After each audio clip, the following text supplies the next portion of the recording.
माता लक्ष्मी का पूजन करते हो दीपावली पर, ऐसा कोई घर नहीं, सनातन धर्म में ऐसा कोई घर नहीं जहां माता लक्ष्मी का पूजन नहीं होता दीपावली पर। माता लक्ष्मी की जब पूजन करो, जैसी आपके यहां पूजन होती है, जैसे आपके पूर्वज करते आए, जैसे आपके घर के ब्राह्मण देवता, जैसे आपके नगर के ब्राह्मण देवता जिस भाव से पूजन कराते हो, ब्राह्मण पूजन कराने आते हो तो ठीक, ना आते हो तो आपके घर में आप स्वयं जैसे माता लक्ष्मी का पूजन करते हो वैसे करो। पर 2 दिन जो आपने धनतेरस पर जो सिक्का रखा है थाली में, वैसा की वैसा ही सिक्का आपने रूप 14 के दिन थाली में रखा है, वही की वही थाली दीपावली के दिन भी पूजन में जैसी आप पूजन जमाते हो वैसे की वैसे ही जमाओ, जैसे करते हो वैसे की वैसे ही करो। पर साथ में वो पूजन की थाली एक पाटे पर लाल वस्त्र बिछाकर, चौक पूर कर, बड़े प्रेम से अन्न का दाना रखकर वो थाली वापिस रखिए। और दीपावली के दिन भी वैसी की वैसे ही पूजन करना है। आप अपनी पूजन जैसे करते हो वैसा करो, पर साथ में वही कंकु, चावल, रोली, मोली, हल्दी सब चढ़ाकर भगवान को बड़े प्रेम से जो सिक्के रखे हैं उन सिक्कों की पूजन वैसी की वैसी करना है जो 2 दिन से आप करते आ। बस इतना याद रखें कि दीपावली के दिन जो आप लक्ष्मी का पूजन करें, उसमें लक्ष्मी जी के सीधे हाथ की ओर घी का अखंड दीप, लंबी बत्ती का, और लक्ष्मी जी के उल्टे हाथ की तरफ तेल का लंबी बाती का अखंड दीप जलाना। अखंड दीप माता लक्ष्मी का जला। लक्ष्मी जी के उल्टे हाथ पर काय का दिया आएगा? जम के बोलो, तेल का, लंबी बाती का, और सीधे हाथ पर काय का आएगा? घी का दिया। दोनों दीप अखंड जलाना है, जो रात्रि को जलें सुबह तक वो जलते रहें, ऐसा दीप पर ध्यान देना है। और माता लक्ष्मी की पूजन कर कर जो सिक्के आपने रखे हैं उस पर 5 या 7 कमलगट्टे, हल्दी की गठान, अमरबेल के टुकड़े। पर इस पूजन में आपको हरी मूंग, खड़ी जो मूंग आती है हरी, उसको भी थोड़ा सा समर्पित करना है, और खड़ा धना और गुड़ की थोड़ी सी डली ये भी समर्पित करना। जो कमल का पुष्प हो, जो पुष्प आपके पास में हो लाल कलर का, वो माता लक्ष्मी को समर्पित करना है। चावल सफेद नहीं, पीले कलर कर भगवान माता लक्ष्मी को समर्पित करना है।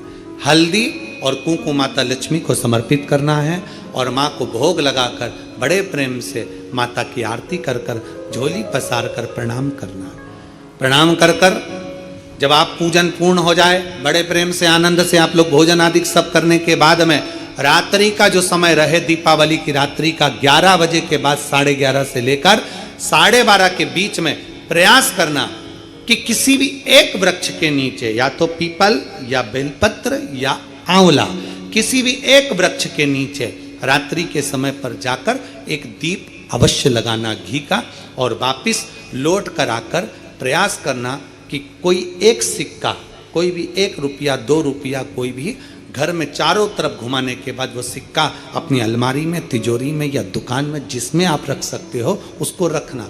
फिर अगले वर्ष आपसे बात करेंगे कि वो तिजोरी खाली तो नहीं हुई, बाबा ने भंडार भर कर रखा कि नहीं, उसने भरा कि ना भरा।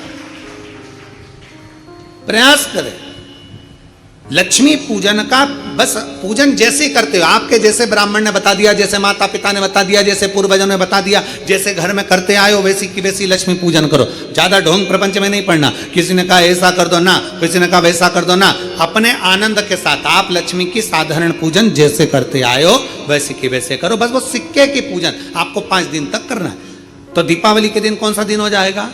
3रा दिन पूर्ण हो जाएगा। फिर पड़वा के दिन का नियम, फिर दूज के दिन का नियम अभी अपन कथा में सुनेंगे। नियम से धारण कर कर माता लक्ष्मी का स्मरण करिए। चोल राजा माणिक मोती सोना चांदी हीरा पन्ना भगवान को समर्पित कर रहा, और विष्णुदास के पास में कुछ है नहीं। मंदिर में झाड़ू लगा देना, बुआरी लगा देना, शिवालय में जाकर शंकर जी को जल चढ़ा देना, नारायण के चरणों में जाकर तुलसी दल समर्पित कर देना।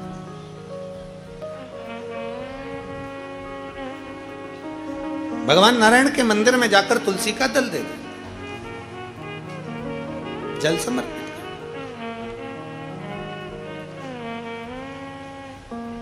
कार्तिक का महीना हो, दामोदर मास हो, प्रयास करो तुलसी के जड़ में, तुलसी के पौधे में जल अवश्य समर्पित करो।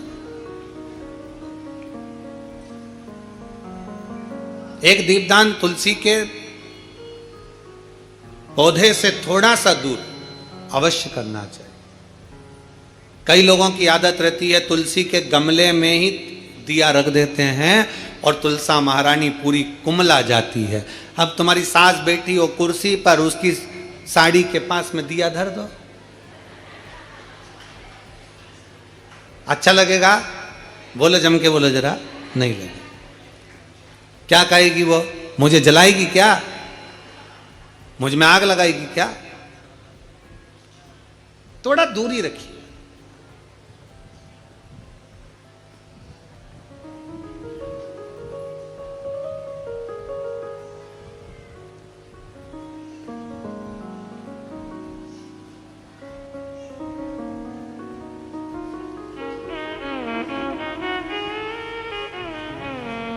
कल हमसे कोई पूछ रहा था, गुरुजी हम दीपावली पर दिए जलाते हैं, हम दीपावली पर अगरबत्ती जलाते हैं, हम दीपावली पर पटाखे जलाते हैं, और कुछ जलाना हो तो बताओ। अब वो तो लोग हैं, कुछ भी पूछ सकते हैं, उनका मन। तो हमने भी कह दिया, एक काम करो, तुम्हारे आसपास के जितने तुमसे जलते हैं उनको बुला लो, कुछ जलाने की जरूरत ही नहीं पड़ेगी, वो खुद तुम्हारा घर देखकर चल के चले जाए। क्या जलाओगे? और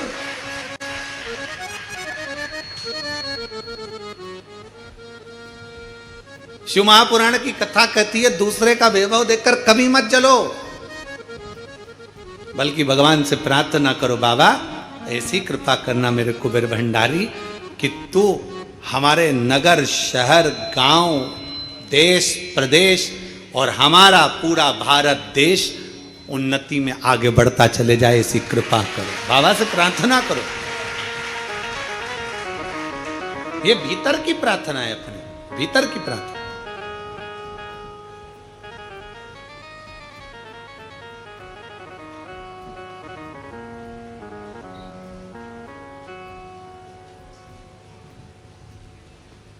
अब भगवान विष्णुदास का नियम था कि अपने नगर में जो शिवालय है, अपने नगर में जो भगवान विष्णु का मंदिर है, उसकी आराधना करना, उसकी पूजन करना, उसकी अर्चना करना। चोल राजा का नियम था अपने राज्य की रक्षा करना, धर्म का प्रचार करना, भगवान के मंदिर में जाकर माणिक मोती सोना चांदी हीरा पन्ना रोज प्रतिदिन भगवान नारायण के चरणों में और शंकर जी के चरणों में समर्पित करना। धर्म का प्रचार करना एक राजा को उद्देश्य होना चाहिए। अभी हम जब परसों के दिन शाम के समय पर हमारे मध्य प्रदेश के माननीय मुख्यमंत्री जी से मिलने के लिए जब उनके निजी निवास पर पहुँचे, कुछ बधाइयाँ देना थी कि संतों के लिए उन्होंने उज्जैन कुंभ के मेले में संतों के लिए, साधुओं के लिए, तपस्वियों के लिए एक सुंदर निर्णय उन्होंने लिया कि यहाँ संत साधु जैसे हरिद्वार में हमेशा रहते हैं, प्रयाग में हमेशा रहते हैं, ऐसे उज्जैन में भी संत साधु अपने अखाड़ों के साथ साल भर हमेशा रहें, उसके लिए उन्होंने व्यवस्था की।